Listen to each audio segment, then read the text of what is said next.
menentukan waktu antara kehidupan sekolah dan kehidupan pribadi kalian. Iya, Bu.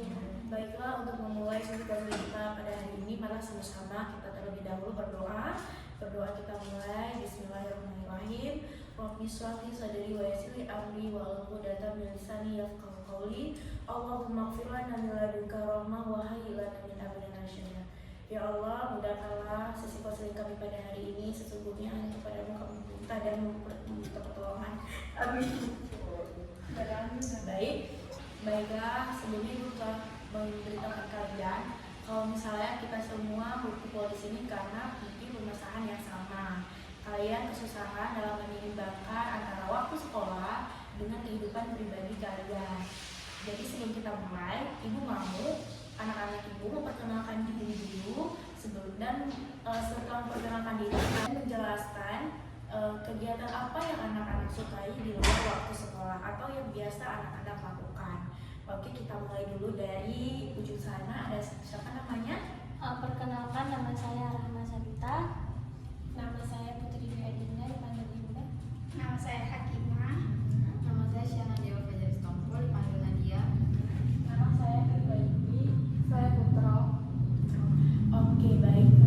Setelah itu, Ibu mau kalian memberitahukan kepada Ibu kegiatan apa yang kalian suka dan kalian lakukan ketika kalian berada di luar lingkungan sekolah. Jalan-jalan, Bu. Saya nyanyi, Bu. Nyanyi, Bu. Jalan-jalan. Satu-satu. Main-main, Bu. Kita penyanyi. Nyanyi. Tidur. Saya biasa latihan, Bu. Oh iya, baik. Dari kegiatan yang anak-anak jelaskan tadi, bahwa kita bisa lihat ya, kalau misalnya menari mungkin bisa di sekolah. Kalau apa tadi? Nyanyi mungkin bisa di sekolah juga. Kalau misalnya ada ekstrakurikulernya. Jadi kalau misalnya ini kan terjadi apa ya, perbedaan ya, antara kalian tuh sementara kalian sekolah, terus kalian juga butuh waktu untuk melakukan hal-hal yang kalian senangi. Apakah orang tua kalian mendukung kegiatan yang kalian lakukan? Bagaimana dengan Sarita? Saya didukung. Didukung. Apakah selain itu ada kegiatan lain yang bisa didukung, yang orang tua tuh merasa keberatan gitu, karena itu mengganggu pekerjaan mengganggu waktu sekolah? Ada? Kayaknya nggak ada sih, Bu. Nggak ada. Kalau tidak, 100% nggak didukung. nggak didukung. Maksudnya apa? Maksudnya didukung tapi nggak 100% gitu. Oh, tidak Iya. ya. Kalau saya didukung, Bu.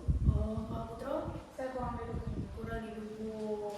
Berarti kalian merasa stres ya? Ada beberapa dari kalian yang merasa stres karena tidak didukung oleh orang tua gitu.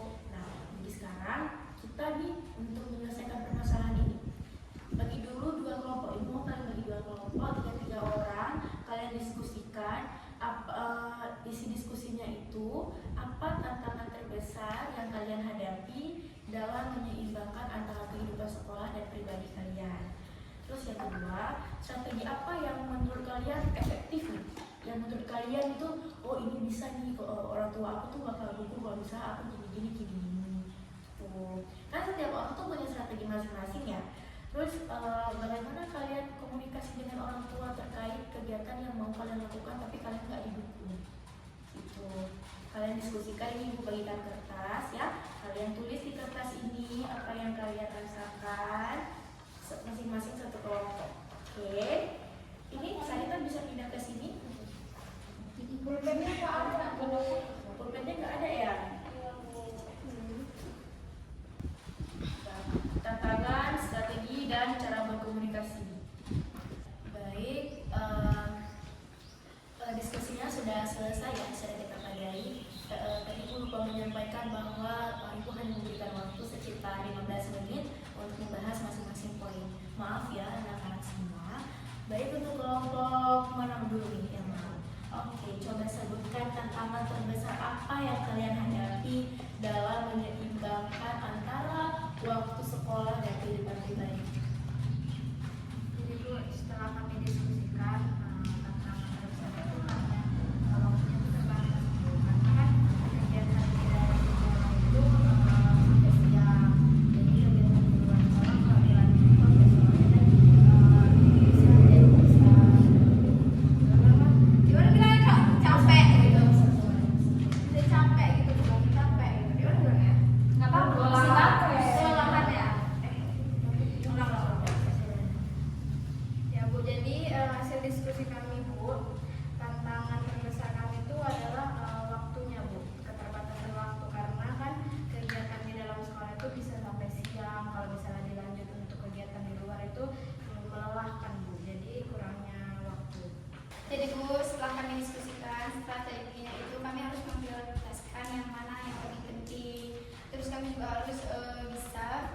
waktu itu Bu. Oh gitu.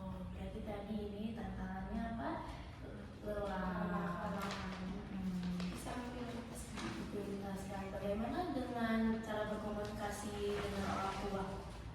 Saya komunikasinya saya kasih tahu kan ini antara kegiatan di sekolah dan di luar sekolah. Saya kasih tahu juga keunggulan dari di luar sekolah. Mungkin kan orang tua juga nggak setuju nih yang di luar sekolah itu kayak gimana. Saya kasih tahu kalau di luar sekolah juga ada manfaatnya, nggak harus yang di sekolah aja. Karena kan kalau kita fokus di sekolah aja kan kalian juga stres kayak gitu. Saya kasih tahu kelebihannya juga. Nah, bagaimana dengan kelompok ini? Bagaimana tantangan yang kalian hadapi?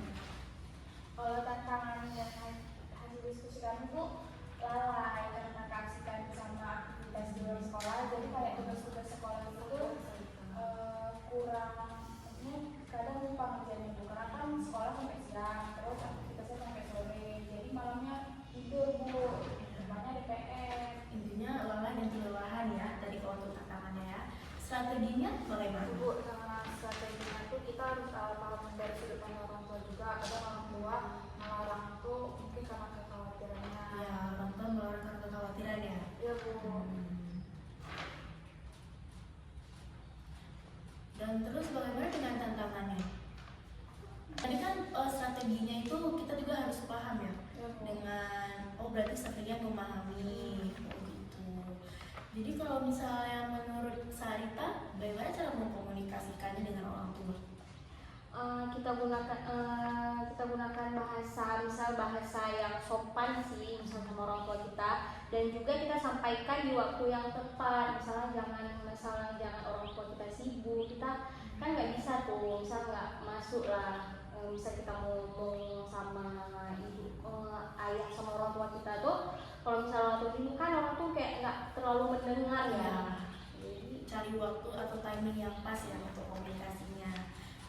Jadi tantangannya kita udah tahu tadi, kalau misal kalian sering kelelahan, kalian sering lalai, sehingga waktu yang kalian punya itu serasa nggak cukup untuk sekolah, nggak cukup, apalagi untuk melakukan kegiatan yang kalian sukai. Makanya kalian stres karena waktunya lebih banyak untuk sekolah ya. Apalagi kita pulang sekolahnya di sini kan jam 4 sore ya, karena kita udah SMA gitu. Mungkin bagi anak-anak bisa tuh kalau misalnya dengan tantangan-tantangan yang dihadapi tadi, belajar cara untuk mengatur strateginya yang udah disampaikan oleh rekan kita, yaitu memanajemen waktu dengan baik gitu ya. Kalian mungkin bisa membuat schedule di buku harian kalian. Misalnya nih di jam 8 sampai dengan jam berapa kalian sekolah, di jam pulang sekolah kalian istirahat sebentar, kalian tulis tuh waktunya, menulis ya. Ini Bu ajak kalian untuk menulis kegiatan kalian dalam sehari-hari itu ya. Penting untuk memanajemen waktu itu kalian harus bisa memilah-milih itu, kalian harus bisa pilih waktu yang cocok nih untuk kalian melakukan hal kalian suka dan untuk kalian belajar. Kalian tuh harus menyeimbangkan waktunya. Terus kalian harus memprioritaskan tugas kalian. Tugas sekolah kalian harus memprioritaskan juga. Tuh, bukan berarti kalian harus belajar terus tidak. Tapi gimana ya? Dengan tadi kalian tulis kegiatan yang kalian lakukan, kalian tuh jadi tahu prioritas kalian yang utama itu apa. Gitu. Kalian boleh melakukan apa yang kalian sukai, tapi harus dengan waktu yang waktu yang efektif. Nah, selanjutnya dengan kalian kan hidup dengan orang tua ya. Kalian tantangan terbesarnya tadi juga pada orang tua yang tidak mendukung kalian. Nah, kuncinya tadi sudah disampaikan oleh Dinda, sampaikan manfaat dari kegiatan yang kalian sukai apa. Dan disampaikan juga oleh Sarita, melihat dulu waktunya pas kalian mau komunikasinya, jangan saat orang tuanya tuh capek. Itu ya, itu tadi kita sudah dapat menyimpulkan bahwa tantangan terbesarnya itu karena kita dalam menyeimbangkan itu antara kita lalai sama kita juga bisa kelelahan dalam proses menyeimbangkan waktunya. Terus dari strateginya juga kita bisa tahu kita harus punya kemampuan dalam manajemen waktu. Kalian bisa menuliskan kegiatan kalian apa-apa aja dalam sehari, prioritas utama kalian harus tentukan apa itu. Dan cara berkomunikasi dengan orang tua, kalian coba deh kalian ulang, kalian komunikasikan dengan orang tua kalian apapun yang kalian mau, jelaskan dengan baik-baik dan di waktu yang tepat. Oke, ada kalian yang ingin bertanya dari sesi kosong kita pada hari ini? Baik, apa yang kalian rasakan setelah kalian melakukan sesi kosong pada hari ini? Boleh Ibu tahu? Boleh Bu.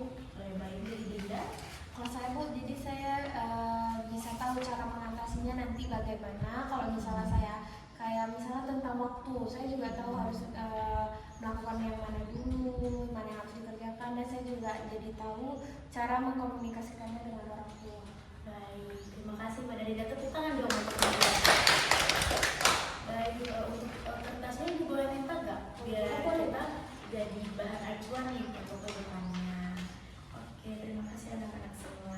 Jadi sebelum kita akhiri sesi konseling kita pada hari ini, Ibu mau kalian mengisi lembar kegiatan kalian hari ini, apa yang kalian rasakan, oke? Oke.